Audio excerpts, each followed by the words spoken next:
So I called him in 2000, Bob Eatman. I said, I'm done. I can't do this. Me and Ant don't like each other. We don't get along. We're not on the same page. Whatever magic we had the first 3 years of our career is long gone. Oh, big fan. I was an advertiser on the show back in the WNEW days when I was up there and met you guys. I couldn't tell you guys did not like each other. Yeah, I mean, we faked this for a very long time.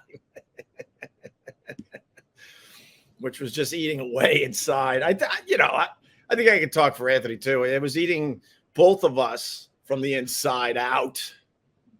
But man, I tried to leave in 2000. I tried to leave in 2000. I knew it wasn't right anymore. The Anthony I knew in Boston was incredibly different. Like right away when we moved to New York, I'm like, who is this guy? And he could have his reasons, all that, but I was looking at a completely different guy. I'm like, this is crazy. I don't know this guy. And so we were making the numbers might be a little off, but we were making a couple $100,000 around 99, something like that, which was incredible money. Still is incredible money. I don't make that nowadays. And I knew it wasn't right with Anthony anymore. And it was 2000. And I called up Bob Eatman. I said, I'm done. I can't do this. And at that point, I had a lot of years of experience in radio, and I knew I would be fine. I would just be fine. I would continue making money and growing my career, whether it was as big as what became of the Opie and Anthony show or not, whatever. I don't know for sure. If I was a betting man, I would probably have to say I probably wouldn't have been, but you never know. So I called him in 2000, Bob Eatman. I said, I'm done. I can't do this. Me and Ant don't like each other. We don't get along. We're not on the same page. Whatever magic we had the first 3 years of our career is long gone. I knew this in 2000. And, Bob, love him, miss him. He did a lot of great stuff outside radio for me and my family. He talked to my insecurities. And my insecurities were the fact that I grew up one of 7, 8, 9 kids here on Long Island with absolutely no money, like zero money. And it was a big time struggle for me and my family. And we were about to get syndicated across America for millions of dollars. And Bob Eatman's like, do you understand that you're about to give up millions of dollars? And I said, yeah, I'm ready. But inside, obviously, it wasn't. And I can honestly say back in 2000, I continued because I knew I could be financially set in my life, which isn't a bad thing, obviously. But I should have had more confidence in myself that I would have been financially secure if I stepped away in 2000.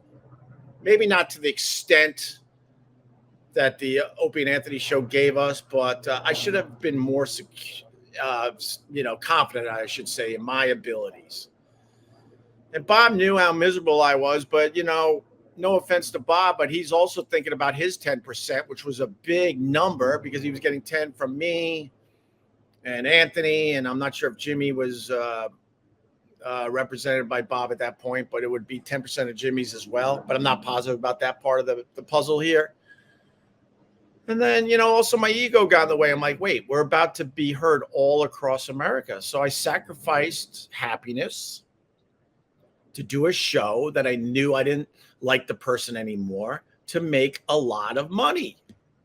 And I know you're like, I get it. But like I said, I should have had more confidence back in 2000 to just step away. I would have been much better off in my personal life. Let's just put it that way. And that's the only reason Jimmy came on board, because Bob's like, there's got to be something you could do here. You're going to walk away from millions of dollars.